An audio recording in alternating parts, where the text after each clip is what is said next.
안녕하십니까. 드림메이커 직구프라고 자칭하는 김영길입니다. 인사드립니다. 네, 이튿날 되게 중요한 이제 시간이 됐습니다. 어떻게 보면 2020년 첫 직구프 페스티벌에서 가장 중요한 시간이 될 거라고 저는 생각을 하는데요. 오늘 여러분들께 제가 드리고 싶은 내용은 직구의 글로벌 비전과 마인드셋이라는 두 가지 주제입니다.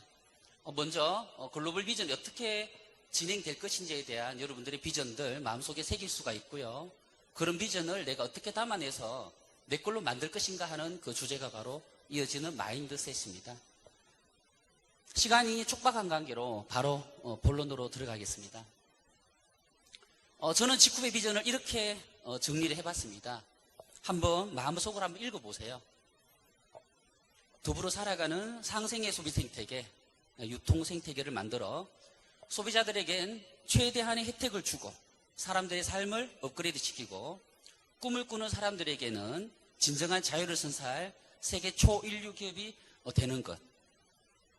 그를 위해 전 세계 수천만 명을 연결을 통한 최강의 공유경제 플랫폼을 만들어 대한민국을 대표하는 1위 기업, 네트워크 마케팅 분야 전 세계 1위 기업이 되는 것이 직구의 비전이라고 저는 생각합니다. 동의하십니까? 한번 큰 박수 부탁드리겠습니다. 자, 전 세계 수천만 명을 연결해야 될 주역들이 이곳에 계신 거고요. 직구의 비전과 직구의 사명은 조금 달라요. 사명은 우리 창업자이신 서정훈 대표님께서 수차례 여러분들께 말씀을 드렸죠. 우리는 연결을 해 나가야 되는 막중한 어떤 역할을 해야 될 리더들이 돼야 됩니다. 보이는 건 아세안 심볼입니다. 아세안 10개국의 심볼인데요. 아세안은 글로벌 경제의 성장 동력이 되고 있습니다. 중국 치고 있죠. 중국도 이제 점점 성장률은 둔화되고 있고요.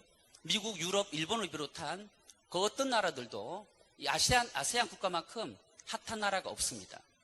글로벌 경제에 새로운 성장 동력을 주고 있는 아세안에 대해서 한번 분석을 해보겠습니다.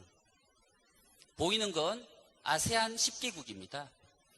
아세안은 전 세계 인구수로 보면 초대국인 중국 그리고 인도 세 번째로 6억 5천만 명의 인구 대국이죠. 그리고 연평균 경제 성장률 또한 전 세계에서 가장 높습니다. 거의 5% 이상을 치솟고 있는데요. 5%에서 7% 정도의 연평균 경제 성장률을 보이는 국가들이 모여 있습니다. 국내 총생산 규모도 전 세계 7위에 가장 파이가 큰 그리고 가장 성장률이 높은 바로 이 지역이 아세안 국가들이죠. 아세안 국가들이 뜨는 이유는 간단합니다. 우선 저임금이죠. 임금이 쌉니다. 그리고 천연자원이 굉장히 풍부해요. 또 하나는요, 젊습니다. 엄청 젊어요. 그래서 소비 팽창의 어떤 폭발적인 성장이 앞으로 일어날 지역이기 때문에 전 세계의 많은 나라들이 아세안을 주목하고 있고 아세안을 통해서 어떤 부를 꿈꾸고 또 나라의 경제 발전에 도움을 얻고자 노력을 하고 있습니다. 과연 그 아세안 국가들이 바라보는 한국, 대한민국 어떤 느낌일까요? 빅데이터를 통해서 분석한 결과에 보면 한국을 바라보는 시선입니다. 느낌이죠. 특별하대요. 평화롭대요. 배려심이 있답니다. 되게 성공적이래요. 포용적이랍니다. 그 위에 보면 엄지척이라는 단어도 보입니다. 긍정적이고 초록색이 중립이고요. 빨간 게 부정인데 부정적인 이미지가 단 하나도 없다라는 거예요. 그럼 아세안 시장이 한국에 어떤 기회가 될 건지 예측해 볼 수가 있겠죠. 많은 국가들이 아세안을 주목하고 있고 진출하고 그 나라에서 국익에 도움이 되게끔 노력을 하고 있지만 한국은 정말 유리한 고지를 가지고 있습니다. 그래서 우리는 아세안을 진출했을 때 성장 가능성 그리고 성공 가능성이 가장 고무적인 나라가 바로 대한민국이라는 점을 말씀드리고 싶습니다. 아세안에서 특히 주목해야 될 점은요, 전체 인구의 30세 이하 인구가 절반 정도에 해당됩니다. 아니, 인구의 30세 이하가 절반이래요. 6억 5천만 명 중에서 약 한 3억 5천만 명 가까이가 30세도 안 되었다라는 이야기잖아요. 2020년 올 연말이면 전체 인구의 55%, 절반 이상이 중산층으로 성장하게 됩니다. 가장 빠르게 중산층이 확대가 되고 있는 셈이죠. 이는 세계에서 가장 왕성한 생산 능력과 소비 잠재력을 갖추고 있다는 것을 의미합니다. 우리가 아세안 전체를 바라보면서 직구 사업을 해나가야 되는데요. 특히 우리가 하는 분야죠. 소득 수준과 경제 성장률이 높아짐에 따라서 헬스케어, 건강에 관련한 인식이 높아지고 있고요. IT 기계, 젊은 층이다 보니까 스마트폰이라든지 IT 기계에 대한 어떤 접근성, 그리고 그 시장 확장성이 굉장히 커지고 있습니다. 식음료, 소비재, 화장품과 기초 생필품 등에 대한 소비재에 대한 폭발적인 수요가 일어나고 있는 지역이 바로 이 아세안이라는 나라들입니다. 2018년 아세안의 주요 거시경제 지표입니다. 보시면 평균 5.2%의 성장률을 보이고 있는데요. 그 중에서도 우리가 이번에 진출한 베트남 가장 높습니다. 무려 7% 이상의 성장률을 기록했고요. 그리고 곧 진출할 인도네시아, 말레이시아도 상위권에 해당하는 성장률을 가지고 있습니다. 아세안의 경제 개요입니다. 지난 10년간 아세안의 중산층은 고소득층은 약 3배 증가했고요. 중산층 인구는 지난 2010년 1억 7천만 명에서 2030년이면 5억 명으로 3배가량 증가가 된답니다. 6억 5천만 명 중에서 5억만 명이 중산층이 될 지역이 바로 이 아세안이라는 거죠. 당연히 가계 구매력은 증가할 것이고요. 스마트폰 보급은 엄청난 확산 속도를 가지고 증가하고 있습니다. 전자상거래 시장 또한 폭발적으로 성장하고 있죠. 필리핀, 베트남, 인도네시아, 말레이시아, 태국, 싱가포르. 장차 G9이 진출할 나라들, 가장 우선 진출해야 될 나라들의 이름인데요. 아세안의 주 회원국들이죠. 10개국 중에서도 가장 핫한 나라들입니다. 이 나라들의 민간 소비 비중이 GDP의 절반 이상을 차지할 만큼 급부상하고 있는 나라들이라는 거죠. 우리에게 어떤 기회가 될지 눈여겨볼 만합니다. 아세안 중에서도 가장 뜨거운 나라, 가장 핫한 나라, 경제 성장률로 가장 우수한 나라, 어마어마한 폭발 잠재력을 가진 베트남을 우리가 드디어 진출했고 이제 곧 본격적인 런칭이 되게 됩니다. 너무 뜨겁죠. 사실 여러분들께서 글로벌의 어떤 파트너가 만들어지지 않은 분도 계십니다. 너무 조급해하지 마시고요. 한국에서 여러분들이 루비가 되고 에메랄드가 되시고요. 한국에서 다이아몬드 되십시오. 자연스럽게 아세안 수십 개 나라로 여러분들의 멤버십은 퍼져나갈 거예요. 아세안은 여러분들에게 어마어마한 기회를 선사하고 있고 현재 베트남에 아세안 중에서 가장 핫한 베트남을 한번 눈여겨볼 필요가 있죠. 우리가 진출한 국가니까. 베트남의 도시입니다. 하노이, 호치민, 다낭 가장 중요한 세계 도시입니다. 우리나라 사람들이 가장 여행을 많이 가는 도시가 바로 다낭이죠. 일본으로 가던 여행객들이 싹 다 동남아시아 쪽으로 눈을 돌렸고 그 중에서도 다낭은 뜨고 있는 여행지고요. 또 저 남부의 푸꾸옥 이런 데도 굉장히 여행객이 많이 찾고 있습니다. G9이 런칭이 되고 나서 G9이 공식 라이센스를 취득하고 나서 하노이와 다낭과 호치민은 정말 열기가 뜨겁게 달아오르고 있습니다. 2019년 도시 모멘텀 지수를 한번 볼게요. 여기 보시면 인도가 보이고요. 중국이 보이고요. 베트남이 보입니다. 중국과 인도는 세계 인구 대국입니다. 어마어마한 인구를 가진 나라들이죠. 그런데 베트남이 거기에 2개 도시가 올라가 있고요. 하노이, 호치민은 도시 모멘텀 지수 상위 10곳 중에서 3위, 8위를 기록하고 있습니다. 하노이의 지난 3년간 평균 경제 성장률은 7.37%로 도시 모멘텀 지수가 굉장히 가파르게 뜨고 있는 도시들이죠. 시사하는 바가 분명히 있습니다. 베트남의 사람들을 한번 분석해 보겠습니다.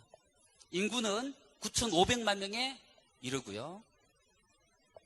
언어는 베트남어를 사용하고 있습니다. 전체 인구의 87%가 베트남족이죠. 우리나라와 비슷한 단일 민족 국가의 개념이 강하고요. 또 초강대국, 미국을 상대로 전쟁에서 이겼다는 자부심까지 가진 나라가 베트남입니다. 경제 성장률입니다. 1986년 사회주의 국가로서 도이모이라는 경제정책을 표방합니다. 개방형의 경제정책이죠. 그러면서 근래 10년 사이에 가파른 성장을 보이는데요. 평균 5몇 %에서 근래에는 7%까지 경제 성장률은 치솟고 있습니다.